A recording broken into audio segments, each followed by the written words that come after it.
अनूठा होगा दिल्ली मुंबई एक्सप्रेसवे। किस प्रकार से अनूठा होगा और ये हमारे किस लिए उपयोगी है? अगर यूपीएससी का जीएस पेपर थर्ड देखें तो जीएस पेपर थर्ड में एक टॉपिक है इंफ्रास्ट्रक्चर डेवलपमेंट। इंफ्रास्ट्रक्चर डेवलपमेंट यानी कि आधारभूत संरचना का विकास वह होता है जिसके द्वारा बेसिक चीज़ें बनाई जाती हैं, और बिना आधारभूत ढांचा के विकास से किसी भी देश की अर्थव्यवस्था जो है ठप हो सकती है। इसके लिए हम विभिन्न प्रकार के संरचनाएं बनाते हैं, जैसे कि पोर्ट्स, रोड्स, ब्रिजेस, रेलवेज़ की जो ट्रैक्स बिछाते हैं, बुलेट ट्रेन चलाते हैं, मेट्रो चलाते हैं। और जो आधारभूत ढांचा होता है वो दो प्रकार का होता है, एक वो जो हमें दिखाई देता है, एक वो जो हमें नहीं दिखाई देता है, जिसको हम सामाजिक इंफ्रास्ट्रक्चर बोलते हैं, सोशल इंफ्रा बोलते हैं। सोशल इंफ्रा में मुख्य रूप से एक हेल्थ आ जाता है, एक एजुकेशन आ जाता है, और भी चीज़ें आती होंगी, लेकिन ये दो मुख्य हैं। यानी कि हेल्थ से रिलेटेड जो भी हम इंफ्रा बनाएंगे उनको बोलेंगे सोशल इंफ्रास्ट्रक्चरल डेवलपमेंट। जैसे कि हम बना लिए बहुत सारे मेडिकल कॉलेजेस, या जो सामुदायिक स्वास्थ्य केंद्र बना दिए, हॉस्पिटल्स बना दिए। एजुकेशन में हम प्राथमिक स्कूलों की व्यवस्था अच्छी कर लिए, माध्यमिक उच्च जो शिक्षा है उसकी व्यवस्था अच्छी कर ली, उसके लिए बिल्डिंग्स बनाए, लाइब्रेरीज बनाए, तो उन सबको बोलेंगे ये। तो हेल्थ और एजुकेशन से रिलेटेड जो इंफ्रा बनाएंगे उनको बोलेंगे सोशल इंफ्रा। और जो हम ये इकोनॉमिक डेवलपमेंट से रिलेटेड जो इंफ्रा बनाएंगे उनको हम बोलेंगे ऐसे ही इंफ्रास्ट्रक्चर डेवलपमेंट। तो जो इंफ्रा होता है उसको मुख्य रूप से हम इसी से लेकर चलते हैं, but there is another type of infra called social infra. Social welfare type.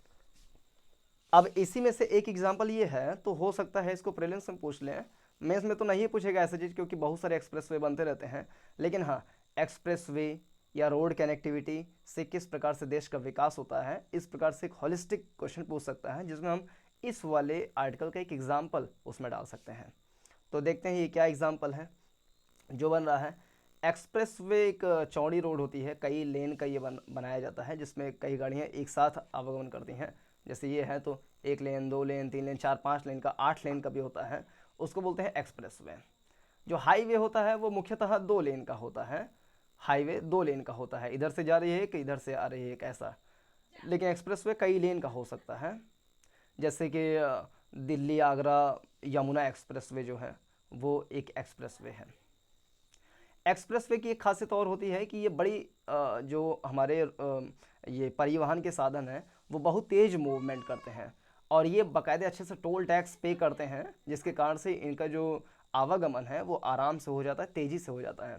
For example, जैसे दिल्ली है, दिल्ली से आगरा अगर हमें जाना है तो हाईवेज़ भी बने हुए हैं, एक्सप्रेसवेज भी बने हुए हैं।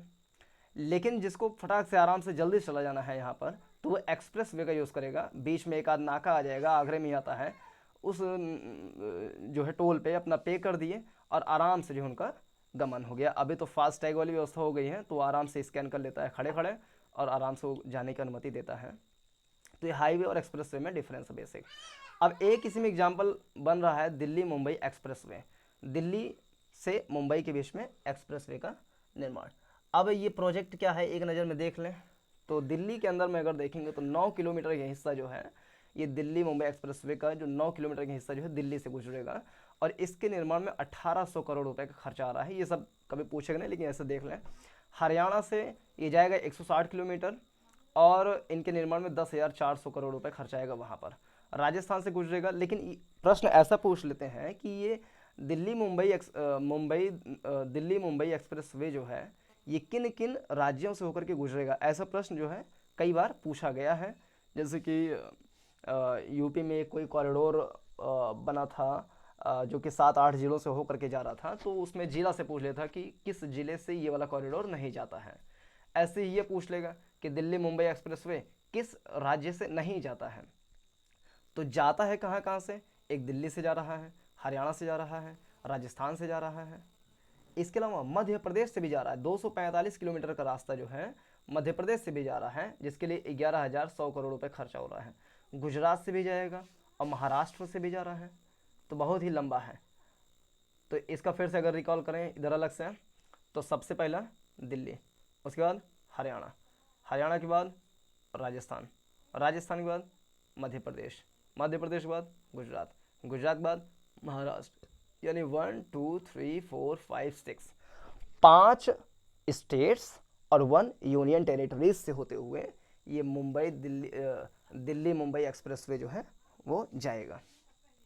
तो पहला एक क्वेश्चन ये हो गया कि कहाँ कहाँ से जा रहा है और कितने लेन का है ये। तो ये 12 लेन की सड़क है, 12 लेन 12 लेन रोड है। 21 मीटर चौड़ाई की मीडियन पर दिया जा रहा है जोर। तो मीडियन की चौड़ाई कितनी होगी, 21 मीटर, ये सबसे मतलब नहीं है। इसकी लंबाई कितनी है, ये इंपॉर्टेंट है कि दिल्ली मुंबई एक्सप्रेसवे की लंबाई कितनी है। तो 1380 किलोमीटर है, ये 1380 किलोमीटर लंबा है दिल्ली मुंबई एक्सप्रेसवे की कुल लंबाई। अब जब कोई भी डेवलपमेंट करते हैं, रोड्स वगैरह बनाते हैं, तो उसमें बहुत सारे जंगल जो रास्ते में आते हैं, पेड़, उनको काटना पड़ता है। तो उस जंगल में रहने वाले जो वन्य जीव हैं, वाइल्ड लाइफ हमारे जो है, फ्लोरा फौना है, उन सबको नुकसान होता ही है। तो वन्य जीवों के लिए सुरक्षा सुविधा की क्या बात कही गई है। तो यह एशिया का पहला व दुनिया का दूसरा एक्सप्रेसवे होगा जिसमें वन्य जीवों की आवाजाही की सुविधा के लिए पशु हवाई पुल यानी कि ओवरपास की सुविधा होगी। अब ये प्रश्न इंपॉर्टेंट बन जाता है, क्यों? क्योंकि ये एशिया का पहला है और दुनिया का दूसरा एक्सप्रेसवे है जिसमें पशु हवाई पुल यानी ओवरपास बनाया जाएगा कि पशु जो है आराम से गमन कर सकें। जैसे मान लीजिए कि रास्ते में ये जंगल आ रहा था ऐसा, इसकी बेस से ऐसे लगा दिए एक्सप्रेसवे, तो क्या होगा, तो इससे क्या होगा कि इस जंगल में जो लोग इधर से इधर आते थे या इधर से इधर जानवर जाते थे, कई बार आपने देखा होगा कि वहाँ पर जो है एक्सीडेंट हो जाता है, जिससे हाथी या जंगली जीव जो होते हैं वो मर जाते हैं उसमें। अब यहाँ पे क्या किया जाएगा, जैसे बीच में जंगल पड़ रहा है तो यहीं से जो है ओवरपास बना दिया जाएगा, यानी कि इसके नीचे से वो अपना आए जाए, इसके ऊपर से बन जाएगा अपना ये ओवरपास, जिसको यहाँ पे लिखा गया है ओवरपास लिखा गया है, यानी कि पशु हवाई पुल बनाया गया है।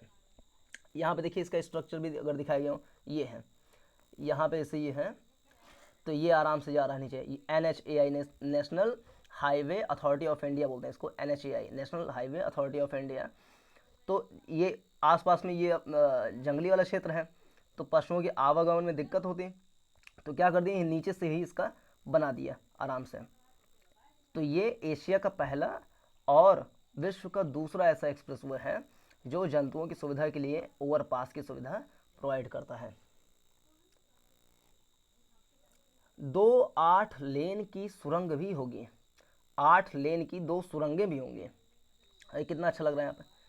इनमें से पहली मुकुंदरा अभयारण्य के नीचे से 4 किलोमीटर लंबी बनाई जा रही है। दूसरा जो है सुरंग माथेरान पर्यावरण संवेदनशील क्षेत्र इको सेंसिटिव जोन से भी 4 किलोमीटर लंबी सुरंग होगी। इनके अलावा भी कई सुविधाएं विकसित की जा रही हैं। यहाँ पे है जो ऐसे रोड है उसका यहाँ पे क्षेत्र है। अब इसमें कुछ और जो जानने लायक कहो, एक्सप्रेसवे की विशेषताएं क्या हैं। तो पहली तो यह है कि दिल्ली से मुंबई के बीच आवागमन 24 घंटे की जगह केवल 12 घंटे लगेंगे। देखिए कितना आवागमन में कितना कमी हो जाएगी, 24 घंटे लगते थे, अभी इसमें जो है 12 घंटे। 12 घंटे क्यों, चीज़ें वही हैं लेकिन उसमें ऐसा होता है कि बार बार रोकना नहीं पड़ता है, आराम से फ्री आवागमन हो जाता है। एक बार कहीं पे किया कुछ टोल और आराम से जो है निकल गए। तो 24 घंटे का समय जो है 12 घंटे। एक तो ये 32 करोड़ लीटर से अधिक ईंधन की बचत हर साल होने की उम्मीद है। 32 करोड़ लीटर जो है तेल की बचत होगी, क्योंकि धुक धुक करके चलता, कहीं कहीं रुकता, फिर सड़क ठीक ना होती, तो उससे क्या होता है बहुत सारा तेल उसमें खर्च हो जाता है। तो 32 करोड़ लीटर तेल की बचत। 85 करोड़ किलोग्राम की कम कार्बन 85 करोड़ किलोग्राम की कमी आएगी कार्बन डाइऑक्साइड उत्सर्जन, यानी इतना लीटर तेल की कमी होगी तो इससे कार्बन डाइऑक्साइड की मात्रा जो है कम निकलेगी। 85 करोड़ किलोग्राम की कमी 4 करोड़ पेड़ लगाने के बराबर है, यानी हम 4 करोड़ पेड़ लगाते हैं तो 85 करोड़ किलोग्राम हम कार्बन को सोख पाते हैं, सिंक कर पाते हैं। लेकिन ये नहीं, पेड़ नहीं लगाने पड़े, एक्सप्रेस वे से ये फ़ायदा हो गया कि इतना लीटर कम तेल होगा तो वो समझ लीजिए खपत उसमें पूरी हो गई। हालांकि इस एक्सप्रेसवे के दोनों ओर जो है पेड़ लगाने की भी परियोजना बनाई गई है। प्रत्येक 500 मीटर पर रेन वाटर हार्वेस्टिंग सिस्टम भी बनाया जाएगा, RWS सिस्टम बनाया जाएगा हर एक 500 मीटर पर।